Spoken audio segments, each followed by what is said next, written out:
बस अब 1 मिनट और बचता है। 1:59 हो रहे हैं। अब से सिर्फ 1 घंटे बाद ट्रस्ट की बैठक शुरू होने वाली है, जिसमें यह तय हो जाएगा कि ट्रस्ट में चंपत राय बने रहेंगे या उन्हें बाहर जाने के लिए कह दिया जाएगा। हालांकि उन्होंने इस्तीफा सौंप दिया है। इस वक्त की सबसे बड़ी खबर यही है कि हमारी लगातार सूत्रों से बातचीत चल रही है और सूत्र हमें ये बता रहे हैं कि हो सकता है कि ट्रस्ट के सदस्य भी ना बने रहे चंपत। एक और बड़ी खबर सूत्रों से आ रही है और वो क्या है, संघ प्रचारकों को ट्रस्ट का वो पद नहीं सौंपा जाएगा जो अब से पहले चंपत या अनिल मिश्रा के पास मौजूद था। संघ प्रचारकों को ट्रस्ट में जगह नहीं मिलेगी। सूत्र हमें ये विश्वसनीय सूत्र हैं जो कि संघ में कार्यरत है और वो बता रहे हैं हमको कि इस बात पर विचार चल रहा है कि संघ के प्रचारकों को इस पदभार से दूर रखा जाए, ट्रस्ट में जगह न दी जाए। एक तो होते पूर्णकालिक सदस्य, यानी जो गृहस्थ नहीं होते हैं, वो संघ ही का कार्य करते हैं और अपना जो गृहस्थ जीवन है उसको त्याग देते हैं। या त्याग देने का मतलब यह है कि वो शादी ही नहीं करते हैं, वो गृहस्थ जीवन का हिस्सा नहीं होते हैं, वो प्रचारक होते हैं। और चंपत राय भी वही प्रचारक, अनिल मिश्रा भी वही प्रचारक थे और अब कहा जा रहा है कि प्रचारकों को ये पदभार नहीं देने पर संघ विचार कर रहा है। हमारे साथ सारे मेहमान जुड़े हुए हैं। कुछ लोगों में जो बदलाव हुआ है चेहरों में वो भी आपको मैं बता देती हूं, लेकिन इस वक्त की ये बड़ी खबर है। अनंत विजय जी भी हमारे साथ जुड़े हुए हैं। अनंत जी, इसका मतलब ये है कि संघ जो है, मेंबर्स तो वो हो सकते हैं विश्व हिंदू परिषद के ही होंगे, संघ के होंगे, लेकिन वो प्रचारक नहीं होंगे।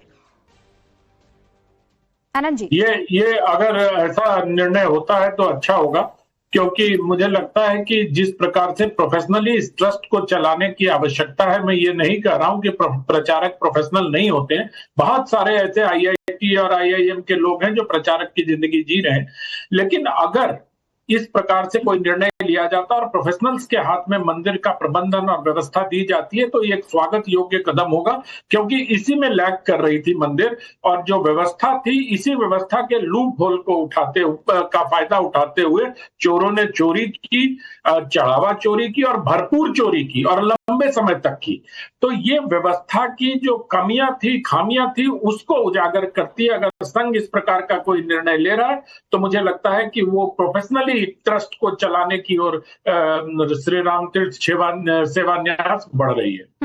आनंद जी, आप ये कह रहे हैं कि जो पूर्णकालिक सदस्य है या फिर जो प्रचारक हैं और जो दूसरे सदस्य संघ के, उसमें एक अंतर यह है कि भाई जो पूर्णकालिक सदस्य है वो केवल संघ के ही काम करता है, सब कुछ छोड़ देता है। लेकिन जो दूसरे जिस सदस्य की आप बात कर रहे हैं वो प्रोफेशनल होते हैं, वो IIT IIM में कार्यरत होते हैं, तो उनको ये जिम्मा सौंपा जा सकता है जो कि प्रोफेशनली फीजिबल साबित होगा। देखिए रुबिका जी, पूर्णकालिक में, प्रचारक में और स्वयंसेवक में तीनों अलग अलग तरह की श्रेणी है। स्वयंसेवक कोई भी हो सकता है, वो किसी भी पेशे से हो सकता है, लेकिन जो प्रचारक होते हैं वो संघ की, मतलब एक तरीके से कहें तो संघ की शक्ति के आधार स्तंभ होते हैं। उनका आम तौर पर गृहस्थ प्रचारकों की संख्या बहुत कम होती है और वो पूरे तौर पर अपने देश के लिए समर्पित ऐसे व्यक्ति होते हैं और उनका कहीं भी स्थानांतरण होता है पूरे देश भर में। जैसे आप देखिए, गोपाल राव जी कर्नाटक के प्रांत प्रचारक थे और उनको यहाँ भेजा गया या वो यहाँ आए। तो इस तरह की व्यवस्था प्रचारकों के लिए होती है। और पूर्णकालिक वो होते हैं जो संघ, वो निश्चित तौर पर प्रचारक नहीं होते हैं, लेकिन गृहस्थ होते हुए भी या अन्य व्यवस्था में होते हुए भी वो पूरे तौर पर संघ का ही काम करते हैं। उनका दायित्व जैसा आपने बताया पूर्णकालिक वही होते हैं। अच्छा, कुछ और मेहमान आनंद जी हमारे साथ जुड़ चुके हैं, मैं जल्दी से उनका तारुफ करवा दूं। RP सिंह साहब आपको यहाँ पर दिखाई दे रहे हैं, भारतीय जनता पार्टी के राष्ट्रीय प्रवक्ता हैं। मनोज काका हमारे साथ बने ही हुए हैं लगातार, हालांकि उनसे मैंने रिक्वेस्ट की कि हमारे साथ कुछ देर और रहें। समाजवादी पार्टी के राष्ट्रीय प्रवक्ता इस वक्त आपको स्क्रीन पर दिखाई दे रहे हैं। अच्छा, अनंत विजय जी, अभी उनसे मैं बात ही कर रही थी, वरिष्ठ पत्रकार हैं। आचार्य विक्रमादित्य जी भी हमारे साथ यहाँ स्टूडियो में जुड़े हुए हैं। सतीश केसिंग साहब भी हमारे साथ यहाँ स्टूडियो में जुड़े हुए हैं। और ये देखिए, आपको स्क्रीन पर मुस्कुराता हुआ एक चेहरा दिख रहा है, अनामिका जैन अंबर, कवि हैं, इनको किसी तरह के इंट्रोडक्शन की जरूरत नहीं है, हमारे साथ जुड़ चुकी हैं। हमारे साथ इस वक्त जो है योगी उमेश पुरी जी भी जुड़ चुके हैं, जो कि जूना अखाड़ा से हमारे साथ है। योगी जी, जूना अखाड़ा से आप हमारे साथ हैं? जी, जूना अखाड़े से जी। आचार्य राज मिश्रा जी हमारे साथ जुड़ चुके हैं, जो कि धर्मगुरु हैं। पिछले बार जब शनिवार को हमने स्टिंग ऑपरेशन किया था तो आचार्य राज मिश्रा जी भी हमारे साथ जुड़े हुए थे और कुछ बहुत कटु और जिसे कहते हैं स्ट्रांग बातें वो यहाँ से कह कर गए थे। तो आप सभी का बहुत बहुत स्वागत है। और मुझे बताया गया है कि अनामिका जी को कहीं जाना है, ज्यादा देर हमारे साथ नहीं रहेंगी, इसलिए अनामिका मैं आपका रुख पहले कर रही हूँ। जब ये खबर सुनी हमने तो बहुत सारे आपके भजन सुने हैं, बहुत सारी आपकी कविताएं सुनी हैं, और ऐसे में जब ये पता लगता है कि अपने ही लोग हैं, वही सिक्का जो चमक रहा था वो खोटा साबित हुआ, क्या वो भाव था जो आपके मन में आया, और अगर आप उनको शब्दों में प्रकट कर पाए? बिल्कुल, मैं शब्दों में ही प्रकट करना चाहूंगी। रूबिका जी, मुझे ऐसे लगता है, चाहे आप हैं, मैं हूं, या वो करोड़ों लोग जिनकी आस्था, मैं माफी चाहती हूँ क्योंकि बीच बीच में बार बार खबरें बड़ी बड़ी आ रही है। अभी अखिलेश यादव शायद कुछ कह रहे हैं, एक बार सुन लेते हैं। चोर को चोरी नजर आ रहा है, बात तो समझ गए होंगे ना। नहीं, चोर भाई, चोर को चोरी नजर आ रहा है ना, क्या कर सकते हैं आप? मानसून सत्र में मेरा हमेशा एक ही सवाल है, मानसून सत्र में आप सारे विपक्षी पार्टियों को बैलेट पेपर को लेकर के क्या? अभी जब उनके राष्ट्रीय अध्यक्ष आए तो लगा कि संगठन और सरकार में ऐसा युद्ध चल रहा था कि लखनऊ में कर्फ्यू लगा, ऐसा लग रहा था। तो वो कर्फ्यू था। संगठन और सरकार में इतना झगड़ा बढ़ गया है। देखिए, जब किसी पर कोई काम करने को नहीं होता है तो कहाँ जाते हैं हम लोग? जब हम पे भी कोई काम करने को नहीं होता था तो हम चाय पीने चले जाते थे। जो सभा के बागी विधायक थे वो नजर नहीं आए, नवीन जी जब आए थे तो उनके स्वागत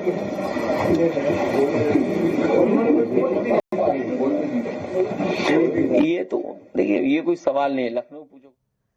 अखिलेश यादव को आप इस वक्त सुन रहे थे, समाजवादी पार्टी के अध्यक्ष, पूर्व मुख्यमंत्री उत्तर प्रदेश के। वो ये कह रहे हैं सरकार और संगठन में बहुत दूरी आ गई है, और साफ तौर पर वो दूरी दिखाई दे रही थी। कर्फ्यू का जिक्र कर रहे हैं, चोरों को चोर दिखता है, और फिर वो कह रहे हैं मीडिया कर्मियों से कि आपको समझ में आ गया। अनामिका हमारे साथ बनी हुई है। मनोज काका, इस पर आपकी टिप्पणी लूं इससे पहले? अनामिका, माफी की। जी बिल्कुल, आपने जो प्रश्न पूछा था, अभी सुना भी हमने, चोर को चोर नजर आते हैं। इस बात को भी मैं अपने बात के बीच में लाऊंगी, लेकिन मैं जो कह रही थी वो ये था, चाहे आप हैं, मैं हूं, या तमाम ऐसे लोग, करोड़ों ऐसे भक्त, ऐसे आस्था प्रभु श्री राम में रखने वाले, जो कहीं ना कहीं इस बात से आहत हुए हैं। लेकिन इस बात को कहना कि जब पता चला कि अपने ही हैं, ऐसा बिल्कुल भी नहीं है। मैं किसी को जस्टिफाई या डिफाइन नहीं कर रही हूँ, मैं केवल ये कह रही हूँ कि वहीं क्रूरता जग जाती है, वहीं नम्रता सोती है, वहीं उगाती दंभ भावना, वहीं पे करुणा बोती है। अब ये हम पर है कि हमको किस पर अब ये हम पर है कि हमको किसका साथ निभाना है। एक अयोध्या और एक लंका सबके मन में होती है, एक अयोध्या और एक लंका सबके मन में होती है। निसंदेह जिसने इस तरह का कृत्य किया है उसे छोड़ा नहीं जाना चाहिए। ये बहुत ही गंभीर विषय है और हम सब इस बात को जानते हैं, इसके साथ भी हैं। और मैं तो उत्तर प्रदेश से, उस उत्तर प्रदेश से आती हूँ जिस उत्तर प्रदेश की ये घटना भी है, और हमारे यहाँ तो बाबा जी ने ये कह भी दिया है कि छोड़ा नहीं जाएगा जब तक दंड प्रावधान, जब तक कि ये विषय निर्णायकों के बीच है, जब तक इस पर निर्णय नहीं लिया जाता है, तब तक ये तो बिल्कुल नहीं कहना चाहिए कि आप बचा रहे हैं या आप उसे छुपा रहे हैं। इस बात से भी आहत हैं हम, इस बात से भी आहत हैं कि प्रभु श्री राम का मंदिर, जिस पर हमने भजन गाए, जब उनका मंदिर बना, जब लोग जुड़े, लोगों की आस्थाएं जुड़ी, उसके बाद ये भी कह दिया गया, और खासतौर से वो लोग कह रहे हैं जिन्हें कहने का अधिकार इसलिए नहीं है कि उन्होंने उस समय भी इस मंदिर के बनने को नहीं स्वीकारा था, इस आस्था में अपना जरा सा भी योगदान नहीं दिया था, और इस समय वो लोग तो बिल्कुल भी ना कहें जिन्होंने उस समय इस बात में अपना कोई योगदान नहीं दिया था। कहने का अधिकार केवल उन्हें है जिनकी भावनाएं आहत हुई हैं, जिनके विश्वास को इस समय कटघरे में देखा जा रहा है। कहने का अधिकार भी सिर्फ उनको है जिन्हें इस बात से, जो वाकई इस बात से आहत हुए हैं। एक बात और कहना चाहती हूँ, और आपने कहा है कि यदि मैं शब्दों से कह सकूं तो अच्छा होगा, और मैं शब्दों से कहती हूँ कि प्राणों के तपबल का ये वरदान नहीं कम हो जाए।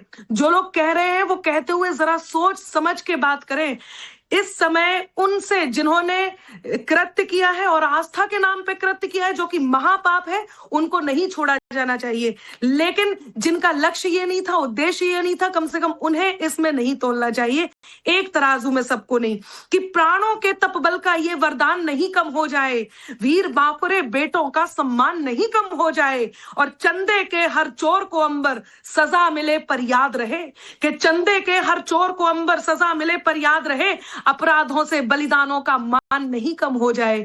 जिन्होंने बलिदान दिया है, जिन्होंने संघर्ष किया है, जिन्होंने प्रतीक्षा की है और जिनकी आस्था अब तक प्रभु श्री राम के चरणों में है, कम से कम उनका अपमान गेहूं के साथ इस समय घुन को नहीं पिसना चाहिए।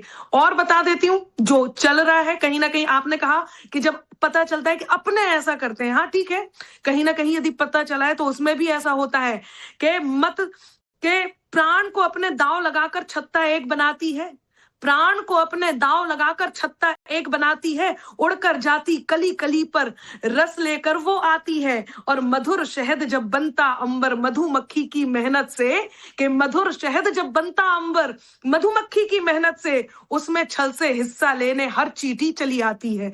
तो कम से कम जिन लोगों की आस्था नहीं है, उन लोगों को इस समय कुछ नहीं कहना चाहिए। और हम बहुत भाग्यशाली है कि इस समय न्याय प्रावधान चल रहा है, और इस बात से भी पूरी तरह से इस बात पे विश्वास भी है कि हाँ वही होगा जो हम ये कह रहे हैं कि हाँ, आप बार बार ये बात कह सकते हैं कि उन लोगों को बोलने का कोई हक नहीं है जिन्होंने संघर्ष नहीं किया है, लेकिन आज उनको बोलने का वो हक और वो मौका भी तो उन्हीं ने दिया है जिनके ऊपर चोरी के आरोप लग रहे हैं। बहुत बहुत शुक्रिया अमर हमारे साथ जुड़ने के लिए। सुरेंद्र जैन जी हमारे साथ जुड़ चुके हैं, संयुक्त सचिव एक्सक्लूसिवली विश्व हिंदू परिषद के।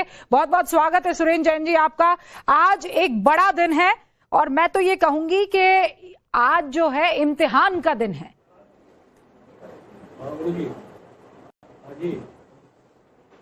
राम जन्मभूमि आंदोलन जब से शुरू हुआ 1984 से लेकर अब तक न जाने कितनी तरह के आरोप लगे। हम हर बार परीक्षा में खड़े हुए, हर बार हमने हर परिस्थिति का सामना किया, और मुझे यह कहते हुए गर्व होता है हम हर अग्नि परीक्षा में पास हुए। यह अग्नि परीक्षा थोड़ी अलग प्रकार की है क्योंकि यहां पर आरोप अपनों पर लगाया गया है। पहले भी लगे थे, शिला के समय पर, अन्य समय पर, और जो आरोप जिन पर लगे हैं वो बड़े गंभीर प्रकृति के हैं। पकड़े गए हैं, जांच हो रही है, जो बचे हैं वो भी पकड़े जाएंगे और सबको सजा मिले यह सुनिश्चित होगा। और यह विश्वास हमारा नहीं है, ये समाज का है, जिनकी आस्थाएं हिलाने का काम कुछ राम विरोधियों ने किया इस अवसर का उपयोग करके। सुरेंद्र जी, आप देख रहे हैं कि वहां संख्या कम नहीं हो रही। हाँ, वो तो हम समाज से पूछ के देखें, हमारे चिंतित है। हाँ, सुरेंद्र जी, हमारे 3-3, 4-4 सहयोगी अयोध्या में मौजूद है। राम भक्तों में कमी भले ही ना आई हो, लेकिन जो विश्वास की कमी है और वो ट्रस्ट में है, राम में विश्वास की, राम भक्ति में विश्वास की, प्रभु राम के दरबार में जाने की, उसकी कोई बात नहीं कर रहा है। लोग ये कह रहे हैं कि चंपत राय जी पर और अनिल मिश्रा जी पर और गोपाल राव जी पर क्यों FIR दर्ज नहीं हो रही? क्या आप लोग उनको बचाने की कोशिश कर रहे हैं? किसी के कहते ही FIR दर्ज कर दी जाए, यह नहीं होता। भारत में संविधान है, पाकिस्तान या तालिबान जैसा नहीं है जो वो चाहते हैं कि फांसी के फंदे पर नाम लिख दें और उसको फांसी पर चढ़ा दें। जांच चल रही है। प्रिलिमिनरी रिपोर्ट में उन्होंने 8 लोगों का नाम लिया, एंड अदर्स भी है। यह मैं समझता हूं पहली बार हो रहा है। जिस पर आरोप लगा है उसने स्वयं SIT के गठन की मांग की हो। मैं पूछना चाहता हूं, आरोप लगे हैं राहुल गांधी पर, आरोप लगे हैं सोनिया पर, अखिलेश पर, मुलायम पर, केजरीवाल पर, इन पर सिद्ध भी हुए हैं। एक भी व्यक्ति ने खुद होकर SIT का गठन किया है? नहीं, एकमात्र उदाहरण है। इसलिए मुझे लगता है जांच की निष्पक्षता में विश्वास रखना चाहिए और जांच के परिणाम बहुत जल्द आने वाले हैं। दूध का दूध, पानी का पानी होना। हम भी उसी का इंतजार कर रहे हैं। अब ये जानना चाह रहे हैं कि बायलॉज में तो ये है कि पद से हट जाए लेकिन सदस्यता बनी रहेगी, क्या ऐसा होगा? चंपत राय जी की सदस्यता भले ही चली जाए, इस्तीफा भले ही स्वीकार हो जाए, लेकिन ट्रस्ट के सदस्य बने रहे। एक मैं आपके माध्यम से ध्यान दिलाना चाहूंगा, ट्रस्ट की विश्वसनीयता कम नहीं हुई है। चंपत जी ट्रस्ट के सचिव हैं। ट्रस्ट के अध्यक्ष कौन है? महंत नृत्य गोपाल दास जी। उन्होंने एक बड़ा सवाल, कोषाध्यक्ष कौन है? गोविंद देवगिरी जी। सुरेंद्र जी, इसके ये तो आप कह रहे हैं ना कि ट्रस्ट पर मिसट्रस्ट नहीं है। कहने जा रहा हूं, सारे साधु संत कह रहे हैं, गिरोह कह रहे हैं ट्रस्ट की को, पवित्रता और जिनकी निष्ठा पर कोई प्रश्न नहीं। हाँ, अब आता है ये प्रश्न, साधु संतों में भी आप ही लोगों ने दो वर्ग दिखाए हैं। एक वो है जो इस समय असंतुष्ट हैं, एक वो है जो कह रहे हैं कि नहीं, इन्हीं को रहना चाहिए। किनको रहना है ये निर्णय ट्रस्ट को करना है, लेकिन साधु संतों का नाम लेकर साधु संतों के ट्रस्ट को अपमानित करना, अरे तीन ही लोग तो हैं जो संत नहीं है। साधु संतों का ट्रस्ट कहाँ? यही संतों को अपमानित करना चाहते हैं। यही टाइम्स नाउ नव भारत पर निर्मोही अखाड़े के हमारे साथ एक प्रवक्ता हैं। उन्होंने ये कहा कि निर्मोही अखाड़े को तो आप लोगों ने ट्रस्ट में रखा ही नहीं, जबकि उन्होंने सबसे ज्यादा संघर्ष किया है। आप लोगों ने अपना एक ट्रस्ट बनाया, उसी ट्रस्ट को आपने चलने दिया, बाकी सबको आपने दूर रखा। जो आपकी हाँ में हाँ मिला रहा था वो आपके साथ आया, जो आपकी हाँ में हाँ नहीं मिला रहा था, चाहे वो साधु संत ही क्यों ना हो, आपने उनको दूर रखा। निर्मोही अखाड़े के इस आरोप पर आप क्या जवाब देंगे? 500 साल से हिंदू समाज संघर्ष कर रहा है।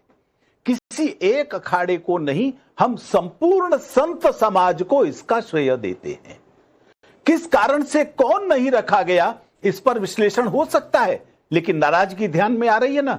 कुछ लोग कहते हैं हमको नहीं रखा गया, कुछ लोग कहते हैं हमारे हाथ में पूजा व्यवस्था नहीं दी गई। मुझे लगता है ट्रस्ट बहुत सोच समझकर सुप्रीम कोर्ट के निर्देशों के अनुसार केंद्र सरकार ने बनाया है। यह कहना कि वो सब उनके इशारे पर चलने वाले हैं, मुझे लगता है ये उन संतों की जो इस ट्रस्ट में हैं उनके ऊपर बहुत बड़ी उंगली उठा रहे हैं। वो महंत नृत्य गोपाल दास जी, परमहंस जी, परमानंद जी, ये किसी के इशारे पर चलने वाले हैं। उडुपी के शंकराचार्य, ये किसी के इशारे पर चलने वाले हैं। मुझे लगता है वो भी तो भाई निर्मोही अखाड़े के लोग भी तो जो जुड़ रहे हैं वो भी तो संत हैं। उन्होंने कहा हमारा एक जो संत रखे वो स्थिति में ही नहीं थे। वो उन संत की जो फिजिकल कैपेबिलिटी है वो उन पर भी सवाल खड़ा करने लग गए। वो किन पर? क्या महंत जी के ऊपर कह रहे हैं? महंत नृत्य गोपाल दास जी पर कह रहे हैं जी? मुझे लगता है कहने वाले के ऊपर मुझे थोड़ा सा, क्योंकि संतों के प्रति मेरे हृदय में बड़ा सम्मान है, लेकिन उन जैसे पूज्य संत जो इस समय हॉस्पिटल में है, उनकी कैपेबिलिटी, अरे वो बिस्तर पर थे, इसमें कोई दो राय नहीं है। क्या उनकी प्रज्ञा नहीं थी? क्या वो पहचान नहीं रहे थे? मेरी कुछ दिन पहले उनसे बात हुई, क्या वो बात नहीं कर रहे थे? मुझे लगता है ये प्रश्न उठाना उचित नहीं है। कृपया मन की बातों को इस समय महंत जी जैसे संत के शान में आप गुस्ताखी कर रहे हैं, वो उचित नहीं है। और ये सवाल निर्मोही अखाड़े की तरफ से पूछा गया और इसीलिए इस सवाल का जवाब लेना बहुत जरूरी था। सुरेंद्र जी, एक महत्वपूर्ण सवाल ये भी कि सहायक पुजारी से जब हमारे अंडरकवर रिपोर्टर ने बात की संतोष तिवारी जी से, तो पुजारी जी ने कहा कि अनिल मिश्रा और गोपाल राव अपने आप को ट्रस्ट से भी ऊपर समझते थे, वो किसी की नहीं सुनते थे, और ये स्टिंग में सब कुछ कैप्चर हुआ है। आपकी पहली प्रतिक्रिया इस पर चाहती हूं। और ये भी उन्होंने कहा कि सब कुछ चंपत राय जी की नाक के नीचे होता रहा, उन्होंने इसे अनदेखा किया, उनको पता सब था।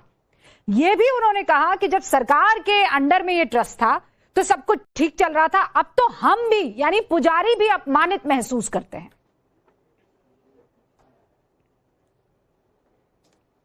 एक व्यक्ति ने कहा आपने स्टिंग लिया। पहली बात तो यह स्पष्ट कर दूं, गोपाल राव ट्रस्ट के सदस्य नहीं है। उन्हीं की चलती थी यह कहने वाला किसी न किसी कारण से, किसी न किसी पीड़ा के कारण से इस बात को कह रहा है। यह संभव नहीं है। और गोपाल राव जी की कितने सीमित सीमाएं थी ये हम भी जानते हैं और वहां के रहने वाले भी जानते हैं। और यह भी कहना कि सब कुछ गोपाल राव, अनिल जी और चंपत जी चला रहे थे, मैं इससे भी सहमत नहीं हूं। क्योंकि हमारा नियमित रूप से वहां जाना रहता है। तो फिर चोरी कैसे हुई सुरेंद्र जी? क्या नृपेंद्र मिश्रा जी की नहीं चली थी? नहीं, तो फिर चोरी क्या कैसे नृपेंद्र मिश्रा की नहीं चली थी, जो कंस्ट्रक्शन कमेटी के अध्यक्ष हैं? वो एक अलग विषय। लेकिन यह कहना केवल उन्हीं की तानाशाही थी, जबकि गोपाल जी ट्रस्ट के सदस्य भी नहीं है, मुझे लगता है बार बार गोल पोस्ट शिफ्ट करना भी उचित नहीं है। नहीं, तो आप क्लीन चिट दे रहे हैं चंपत राय जी को, गोपाल राज जी को और अनिल मिश्रा जी को, आप क्या क्लीन चिट दे रहे हैं? मैं कौन होता हूं? अरे मैं कौन होता हूं क्लीन चिट देने वाला? लेकिन रोज नए आरोप लेकर आना, कभी किसी को भतीजा बनाकर प्रस्तुत कर देना जिसका कोई संबंध नहीं है, कभी किसी मकान को गोपाल का मकान बता देना जबकि वो मकान जो है न्यास का है, कभी किसी मकान को चंपत जी का मकान बता देना जबकि चंपत जी के नाम पर कोई मकान नहीं है। मुझे लगता है कहीं ना कहीं अन्याय कर रहे हैं ये सब लोग। समय इसका हिसाब लेगा, ये उचित नहीं है। थोड़ा सा सबको आरोप लगाते समय भी और बाकी काम करते समय भी थोड़ी मर्यादाओं का अवश्य ध्यान रखना चाहिए। और एक झूठ पकड़ा जाए, कम से कम माफी तो मांगनी चाहिए उन लोगों को। अच्छा, और यहाँ रोज पकड़े जा रहे हैं। हाँ सुरेंद्र जी, अब एक मैं अभी आप कहें 20 झूठ गिना सकता हूं जो इन दिनों में पकड़े गए। लेकिन आज तो सब आकर बोलेंगे ना सुरेंद्र जी, क्योंकि सिक्का हमारा खोटा निकला है, यानी आप लोगों का सिक्का खोटा निकला है। चोरी हुई है तो 10 तरीके की बातें होंगी, कर रहा है। चोरी हुई है तो 10 तरह के प्रश्न पूछे जाएंगे। हाँ, झूठ भी बोलेंगे, पकड़े जाने पर भी ये नहीं कहेंगे, जो चोर नहीं है उसको भी चोर कहेंगे। ऐसा कैसे चलेगा जी? न्यायपालिका पर विश्वास नहीं है क्या? सुप्रीम कोर्ट पर विश्वास नहीं है क्या? ये जो विपक्ष आरोप लगा रहा है, का यही रुकने वाला नहीं है। हाँ। ये विषय सुप्रीम कोर्ट तक जाएगा, लोग इसको राजनीतिक रूप से भी प्रयोग करेंगे। इसलिए मेरा यह कहना है, धैर्य रखना चाहिए। भारत की न्यायपालिका आतंकवादियों को भी बोलने का अवसर देती है। यह हमारा ज्वलंत और उज्जवल इतिहास रहा है। मुझे लगता है न्यायपालिका के निर्णय की प्रतीक्षा करनी ही चाहिए। केवल कुछ अनुमानों के आधार पर सनसनी फैलाना। लेकिन आज तो महत्वपूर्ण है ट्रस्ट की तरफ से लिए जाने वाले फैसले। सुरेंद्र जी, बहुत बहुत शुक्रिया हमारे साथ जुड़ने के लिए, तमाम सारे सवालों के जवाब देने के लिए। लेकिन अब 3 बजे ट्रस्ट की बैठक होगी, 6 बजे के आसपास वो बैठक खत्म होगी और नतीजा क्या निकलता है हमारी नजर बनी रहने वाली है। फिलहाल मुझे एक छोटा सा ब्रेक लेना है। जब लौटेंगे तो इस बड़ी कवरेज के साथ लौटेंगे और कुछ जानकारियां हमारे पास आ रही है वो भी आपके साथ साझा करनी है। आप देखते रहिए टाइम्स नाउ नव भारत।